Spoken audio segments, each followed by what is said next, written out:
नमस्कार, आप प्रवाह साक्षी न्यूज देख रहे हो और मैं हूं आपके साथ रिमझिम। लोकसभा चुनाव से ठीक पहले सीए के नोटिफिकेशन जारी किए गए, जिसके बाद देश भर की राजनीति में एक तूफान खड़ा हो गया। बात अगर बंगाल की जाए तो बंगाल की मुख्यमंत्री ममता बनर्जी ने सीए को बंगाल में लागू ना होने की बात कही है। उन्होंने लोगों से ये रिक्वेस्ट भी किया है कि शांति बनाए रखें और घबराने की बिल्कुल भी जरूरत नहीं है, क्योंकि वो किसी की नागरिकता छीनने नहीं देंगे।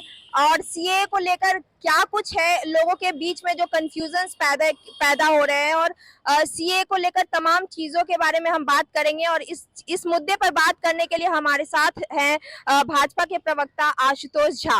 आशुतोष जी, स्वागत है आपका हमारे चैनल पे। सबसे पहला आरोप जो भाजपा पे लग रही है वो ये कि सीए लागू करने का जो समय तय किया गया है चुनाव से पहले, ये समय क्यों चुना गया है?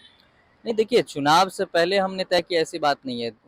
2019 का यदि आप चुनावी घोषणा पत्र हमारा देखेंगे तो उसमें हमने वादा किया, और उसके बाद जब जनता ने हमें पूर्ण बहुमत के साथ लाया तो हम अपने वादे को निभाते हुए 2024 के चुनाव के घोषणा से पहले लागू किए। और देखिए, सीए कोई खेल तो नहीं है गिल्ली डंडे का, एक बड़ा सा कानून है, उसके ड्राफ्टिंग में समय लगेगा और समय के साथ हमने यहाँ पर लागू किया। और ऐसा नहीं है कि आज 2024 का चुनाव है तो हम सीए की बात कर रहे हैं। जनसंघ के समय से हमारा स्टैंड एक रहा है कि हम जो भी हिंदू शरणार्थी या अन्य शरणार्थी जो धर्म के वजह से प्रताड़ित करके भागे हैं, वहां से बांग्लादेश से हो, पाकिस्तान से हो, अफगानिस्तान से हो, म्यांमार से हो, उनको हम यहाँ की नागरिकता देंगे, यह उनका अधिकार है। और यही बात आजादी के समय महात्मा गांधी हो, जवाहरलाल नेहरू, राजेंद्र प्रसाद हो, सभी ने स्वीकारा था कि भाई यदि वहाँ के माइनॉरिटी को सुरक्षा देने का काम पाकिस्तान करेगी और यहाँ के माइनॉरिटी को सुरक्षा देने का काम हम करेंगे।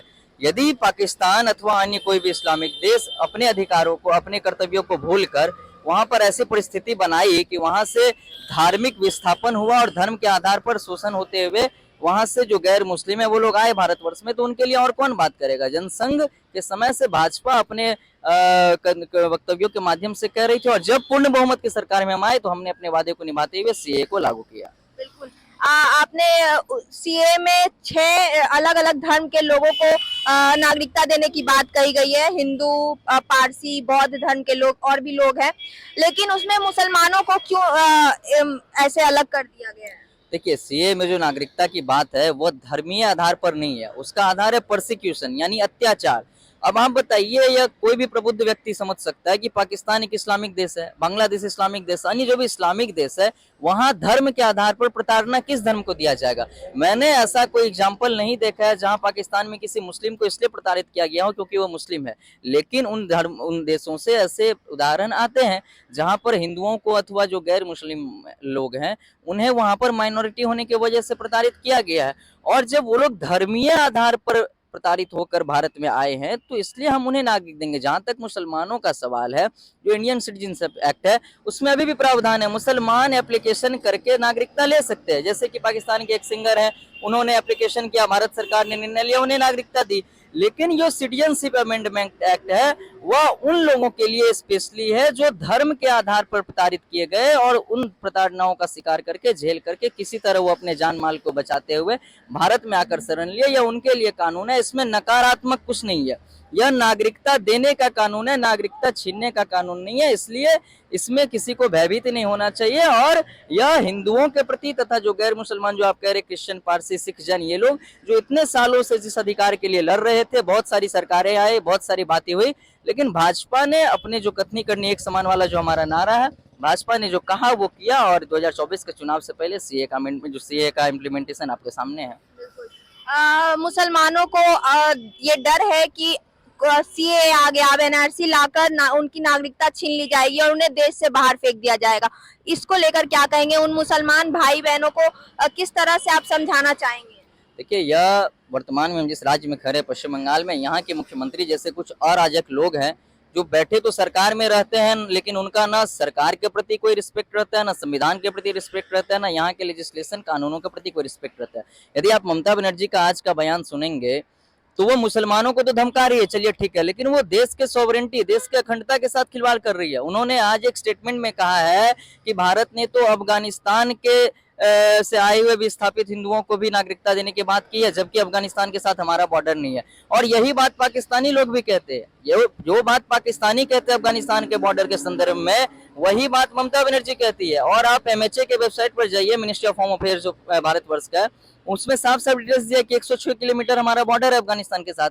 तो जो लोग पाकिस्तान की भाषा बोल रहे हैं, उनके ऊपर भारतीय हिंदुस्तानी जो मुसलमान हैं उनको भरोसा करने की कोई जरूरत नहीं है, क्योंकि इनका स्टेटमेंट, और आप देखेंगे आज पाकिस्तान के जो शरीफ है, शहबाज शरीफ है, उनका भी स्टेटमेंट आया कि हम सीएए के मद्देनजर पाकिस्तान में भी कुछ करेंगे। तो ये जो लोग हैं जो मुसलमानों को धमका रहे हैं, हमारे पश्चिम बंगाल के हों या डीवाईएफआई हो या मुस्लिम लीग हो, यह लोग हमारे भारत के विरुद्ध बातें उसी तरीके से कर रहे हैं जैसे पाकिस्तान के लोग करते हैं। इसलिए जो आपके चैनल के माध्यम से जो भी मुसलमान भाइयों बहनों तक ये आवाज जा रही हो, देखिए ये नागरिकता देने का कानून है। यदि आप नागरिक हैं तो नागरिक रहेंगे। मैं भी जन्म से नागरिक हूँ, आप भी जन्म से नागरिक है। जन्म से जो नागरिक है अथवा जो नागरिक बाय नेचुरलाइजेशन है, उन्हें भयभीत होने की कोई आवश्यकता नहीं है। सीएए मैं बार बार कह रहा हूँ, नागरिकता देने का कानून है, और सीएए और एनआरसी का कहीं भी कोई भी एक दूसरे से संबंध नहीं है। ये उन लोगों को नागरिकता देने का बात है जिनका नागरिकता अधिकार था, जिनको ये अधिकार नेहरू लियाकत पैक्ट के माध्यम से कांग्रेस की सरकार ने दिया था। लेकिन वो लोग अपने कर्तव्यों को भूल गए। भाजपा जब बहुमत में आई तो वो अपने कर्तव्यों को, अपने वादाओं को निभा रही है। मुसलमानों को डरने की कोई आवश्यकता नहीं, यह मैं बार बार कर रहा हूँ। और जो राजनीतिक लोग अपने वोट बैंक को साधने के लिए मुसलमान समाज को डरा रहे, धमका रहे, वह एक गैर भारत, एक एंटी नेशनल एक्ट कर रहे। जनता को इस पर संज्ञान लेते हुए, देखिए सोशल मीडिया का माध्यम है, मीडिया का माध्यम है, सभी लोग पढ़ सकते हैं। आप लोग अपने बुद्धि से सोचिए और ऐसे लोगों को जवाब दीजिए जो आपकी भावनाओं को आहत कर रहे हैं, आपको धार्मिक भावनाओं को केवल इसलिए प्रयोग कर रहे हैं ताकि उनकी वोट बैंक सलामत रहे। अच्छा, हम बंगाल में हैं, बात बंगाल की करते हैं। बंगाल की मुख्यमंत्री ममता बनर्जी ने कल अपने बयान में कहा था कि वो अपने यहाँ राज्य में इसे लागू होने नहीं देंगी, सीएए को लागू होने नहीं देंगे। इस पे क्या कहेंगे आप? ऐसा पॉसिबल है क्या किसी एक राज्य में ये लागू ना हो? देखिए, मैं कानून का छात्र हूँ, संविधान मैंने पढ़ा है। जहां तक नागरिकता का सवाल है, यह purely solely and responsibly Bharat के केंद्रीय सरकार का सवाल है। इसमें राज्य सरकारों का कोई हस्तक्षेप हो ही नहीं सकता है। लेकिन ये ऐसे कुछ लोग हैं, मानसिक रूप से शायद ये भटक गई है ममता बनर्जी, जो ऐसा एक स्वप्न देख रही है, कुछ स्वप्न की शायद भारत पश्चिम बंगाल जो भारत का हिस्सा नहीं है, मतलब भारत की सरकार, भारत का संसद को ये कानून पारित करेगा और आप ऐसा स्वप्न देख रहे हैं कि आप इसको यहाँ नहीं लागू होने देंगे, तो शायद आप ऐसा मन में ख्वाब लेकर पाल कर बैठे हैं कि यह भारत से हट गया, बांग्लादेश का हिस्सा बन गया, पाकिस्तान का हिस्सा बन गया। ऐसी बात नहीं है। भारत सरकार ने बार बार यह स्पष्ट किया अपने वक्तव्यों के माध्यम से कि राज्य सरकार का इसमें कोई भी अधिकार नहीं है, और भारत सरकार ने सभी संविधान के नियमों को मानते हुए ये एक्ट पास किया।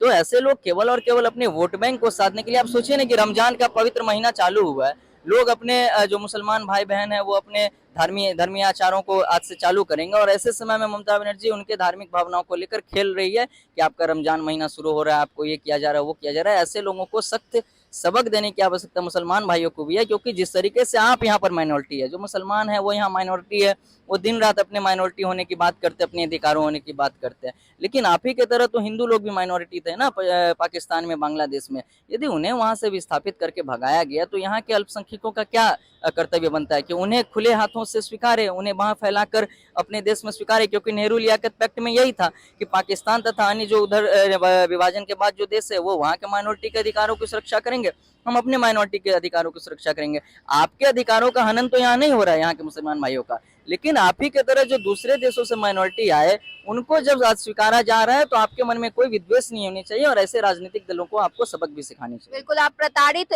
लोगों को शरण दे रहे हैं, उन्हें नागरिकता दे रहे हैं अपने देश में, ये अच्छी बात है। लेकिन कांग्रेस कह रही है कि चुनाव नजदीक है, इसलिए आप लोग ये लाए हैं ताकि हिंदू मुस्लिम किया जा सके और ध्रुवीकरण किया जा सके। साथ ही ये भी आरोप लग रहा है कि बंगाल में एक बहुत बड़ा वोट बैंक मतुआ समाज का है, तो उनको अट्रैक्ट करने के लिए भी ये सीएए का नियम आज अभी देश में लागू किया गया है। इसको लेकर क्या कहेंगे?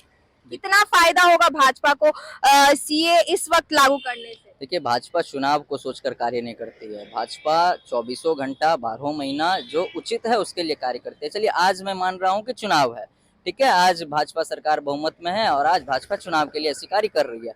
1966 में जो जनसंघ के राज्यसभा सांसद थे निरंजन वर्मा जी, उन्होंने तब के जो एक्सटर्नल मिनिस्ट्री थे, जो विदेश मंत्रालय के मंत्री थे कांग्रेस के, उनसे राज्यसभा में यह सवाल पूछा था कि जो नेहरू लियाकत पैक्ट है वह आज कितना कार्यकर है और इसका कितना वायलेशन हो रहा है। तब जो कांग्रेस के मिनिस्टर थे, राज्यसभा के सांसद थे उस समय और मिनिस्ट्री ऑफ एक्सटर्नल अफेयर्स के मिनिस्टर थे, उन्होंने संसद के पटल पर यह जवाब दिया कि नेहरू लियाकत पैक्ट जिस दिन से साइन हुआ उसके कुछ दिनों बाद से ही जो बांग्लादेश है अथवा जो पाकिस्तान है वहां पर हिंदुओं का शोषण चालू हो गया।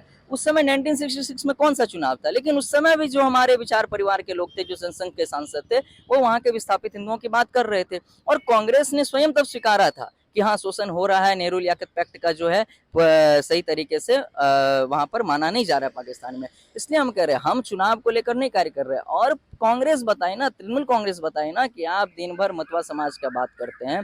जब 2019 में प्रधानमंत्री मोदी जी यहाँ आए थे तो जो बोरो माँ है, मतवा समाज की जो पूजनीय है, उन्होंने नरेंद्र मोदी के सामने बड़े ही विनम्र भाव से कहा था कि भाई हम इतने सालों से नागरिकता को लेकर आंदोलन कर रहे हैं, मांग कर रहे हैं, आप हमें ये दीजिए। अब प्रधानमंत्री नरेंद्र मोदी जी ने जब उनके मांगों को स्वीकारा, उनकी भावनाओं का सम्मान किया और आज इतना बड़ा उपहार दिया है, तो ये उत्साह का माहौल है। अब मतलब हम नहीं कुछ करें तो कहेंगे कर नहीं रहे हैं, और कुछ करेंगे तो कहेंगे चुनावी माहौल है। चुनाव तो साल भर होता है, किसी न किसी विधानसभा का चुनाव, किसी न किसी नगर पंचायत का, किसी न किसी म्यूनिसिपैलिटी का चुनाव तो साल भर होता है। तो इसके लिए क्या भाजपा क्या उन लोगों से सर्टिफिकेट लेकर कार्य करेगी? हमने तो 2019 में अपने घोषणा पत्र में लाया। हम जब बहुमत में आते हैं इसका मतलब क्या होता है कि हमने घोषणा पत्र में जो बातें कही वो जनता को स्वीकार है और जनता इसलिए हमें सरकार में लाई है। जब हमने घोषणा पत्र में साफ साफ कहा कि हम नागरिकता देंगे, सीए लाएंगे और जनता ने बहुमत दिया तो हम लाए। अब कांग्रेस जैसे जो अब क्या कहें, पश्चिम बंगाल में तो कांग्रेस शून्य है विधानसभा आदि में, तो यहाँ पर थोड़ी सी बेस बनाने के लिए ऐसी बातें कर रहे हैं। लेकिन कांग्रेस को याद करना चाहिए 1950 में उनके प्रधानमंत्री जवाहरलाल नेहरू द्वारा दिए गए बयान, मैं कोट अनकोट कह रहा हूं, जो भी आपके चैनल के माध्यम से लोग देख रहे हो वो गूगल कर ले। जवाहरलाल नेहरू ने कहा था कि यदि कानून में बदलाव की भी आवश्यकता हो तो नए कानून बनाए जाने चाहिए, लेकिन जो धर्मीय रूप से विस्थापित होकर गैर मुसलमान समाज के लोग हमारे देश में आ रहे हैं उनको नागरिकता दी जानी चाहिए। लेकिन वर्तमान में कांग्रेस की दिक्कत है कि वो लोग पढ़ना नहीं जानते हैं, इतिहास को स्वीकारना नहीं चाहते हैं, इतिहास को झुठलाना चाहते हैं। उन्हें इतिहास में जाने की आवश्यकता है और अपने लीडर जो उनके नेता, चलिए भाजपा चुनावी राजनीति कर रही है, आपके नेतागण क्या इस पर विचार रखे थे उनको पढ़िए समझिए। गांधी जी हरिजन पत्रिका में क्या लिखते थे, उनका क्या मानना था इन विषयों पर, आप पढ़िए। भाजपा चुनावी राजनीति नहीं कर रही है, चुनावी राजनीति आप कर रहे हैं और आप ऐसा चुनावी राजनीति कर रहे हैं जो जनता के विरुद्ध है। हम तो चुनावी राजनीति भी यदि कर रहे हैं तो मतवा समाज ने मांगा, हमने दिया, अब जब दे दिया तो आप उसको ऐसा उत्साह के माहौल को एक अप्रचार कुप्रचार के माहौल में तब्दील करना चाहते हैं। तो समाज देख रहा है कि एक उत्साह का माहौल है। कल आपने भी देखा होगा मतवा समाज ढोल नगारे के साथ उत्साह मना रहे हैं, वर्षों का संघर्ष है। और यदि आप एक और मैं कानून का बात रख देता हूं कि यदि ममता बनर्जी कह रही है कि यहाँ सीए लागू नहीं होने देंगे, तो जब आप कलकत्ता पुलिस में भी पासपोर्ट के लिए जो पुलिस वेरिफिकेशन होता है उसके लिए यदि आप अप्लाई करेंगे, तो यदि आपके डॉक्यूमेंट्स के माध्यम से या आपके वक्तव्य के माध्यम से यह समझ में आता है कि आप 1971 के पहले से यहाँ पर भारत में रह रहे हैं, तो आपको पुलिस वेरिफिकेशन नहीं मिलती है। तो ममता बनर्जी की सरकार, उनकी होम मिनिस्ट्री ये नोटिफिकेशन जारी करे कि भाई कल से यदि हमारे पास कोई पुलिस वेरिफिकेशन का एप्लीकेशन आएगा और यदि वो 1971 के पहले का भी है वो नागरिक, तो हम उसको पुलिस वेरिफिकेशन दे देंगे। यदि यह ममता बनर्जी में हिम्मत है तो वह यह नोटिफिकेशन जारी करे, उसके बाद आगे की बात करे। आप भी इन बातों को मानते हैं, समझते हैं, लेकिन चूंकि चुनावी राजनीति और आपका वोट बैंक का मजबूरी है तो आप ऐसी बातें कर रहे हैं। लेकिन संविधान, कानून तथा जनता का जो आप कह सकते हैं उत्साह, जनता का जो मांग था, उन सभी को ध्यान में रखते हुए हमने सीए लाया और इसे भारतवर्ष का नागरिक हंसी खुशी स्वीकार भी रहा है। बिल्कुल। थोड़ा बात चुनाव की कर लेते हैं। चुनाव की तैयारियां कैसी चल रही है? क्या बंगाल में जो टारगेट है 35 से ज्यादा सीट जीतने का जो टारगेट आप लोग रखे हैं, पॉसिबल लग रहा है? नहीं, बिल्कुल पॉसिबल है। देखिए नरेंद्र मोदी जी ने तो 42 में 42 का टारगेट बांध दिया है, गृह मंत्री जी ने 35+ का टारगेट बांधा था, हम उसके लिए भी तैयार थे। और अभी जब पिछले दिनों जनसभा में मोदी जी ने कहा कि 42 के 42 सीटों पर हमें जीतने के लिए लड़ना है और हम सभी सीटों पर जीतने के लिए लड़ रहे हैं। आप अभी संदेश खाली का मुद्दा देख लीजिए, या जिस तरीके से पश्चिम बंगाल सरकार के कैबिनेट के एकाधिक मंत्री जेल में है, जिस तरीके से उनके घरों से करोड़ों के कैश जब्त किए गए। आप महिला सुरक्षा की बात कर लीजिए, युवाओं का जो रोजगार को लेकर छेले खेला किया गया, बच्चों का खेल में तब्दील कर दिया गया। अन्य कोई भी विषय को उठा लीजिए, पश्चिम बंगाल की जनता आज त्रस्त है। या मैं भाजपा प्रवक्ता होने के रूप में नहीं कह रहा हूँ, मैं सामने जो देख रहा हूँ, चीज़ों को लोगों से मिलता हूँ, मीडिया के माध्यमों से देखता हूँ, उस सभी से ये लगता है कि यहाँ पर पश्चिम बंगाल की जो वर्तमान सरकार है तृणमूल कांग्रेस के नेतृत्व में, उससे जनता त्रस्त है। अरे भाई, जो कमीशन, जो संवैधानिक बॉडीज यहाँ आती है वो त्रस्त हो जाती है। वो जाकर दिल्ली में कहते हैं कि यहाँ पर राष्ट्रपति शासन का माहौल है, तो उसके बाद आम जनता के मन में क्या चल रही है आप समझ सकते हैं। हम 35+ सीट जीतने के लिए तो एकदम कॉन्फिडेंट है, एकदम आश्वस्त है, लेकिन हम 42 के 42 सीट पर जीतने के लिए लड़ेंगे। और उनका जो कैंडिडेट सिलेक्शन हुआ है उससे लगता भी है कि वो थोड़ा सा उनका कॉन्फिडेंस डवाडोल है। जिस तरीके से वो दिन भर बहिरागत बहिरागत बंगाली अबंगाली का गीत गाते हैं, उसके बाद दरभंगा से कीर्ति झा आजाद को, गुजरात से यूसुफ पठान को और बिहार से शत्रुघ्न सिन्हा को पकड़ कर लाए हैं, तो लगा है कि अब वो लोग थोड़ी सी उनका जमीन तले पांव तले जमीन खिसक रहा है। और भाजपा पूरी कॉन्फिडेंट है। हम 12 महीना जो है हम चुनाव के लिए तैयार रहते हैं, क्योंकि हम कार्य करते हैं। मोदी की गारंटी पर हमें विश्वास है, मोदी जी ने जो कहा वो किया, और अब जनता भी जो है मोदी की गारंटी का जवाब कमल निशान के माध्यम से देगी। हम अपने बहुमत के साथ आने के लिए आश्वस्त हैं। बिल्कुल। तो आप सुन रहे थे भाजपा प्रवक्ता आशुतोष झा को। सीए पूरे देश में लागू हो चुका है। बंगाल में मतुआ समाज के बीच बहुत सारा उत्साह देखने को मिला। ये आप सभी कल देखे होंगे, ढोल नगाड़े के साथ उत्साह मनाया गया। लेकिन तमाम तरह की बयानबाजी भी चल रही है। फिलहाल इससे जुड़ी अपडेट हम आपको देते रहेंगे। फिलहाल के लिए इतना ही। अगर आप भी लेना चाहते हैं देश दुनिया की तमाम जानकारी, तो आज ही सब्सक्राइब करें हमारे चैनल को। साथ ही नीचे दिए बेल आइकन को जरूर दबाएं ताकि हर अपडेट आप तक पहुंच सके।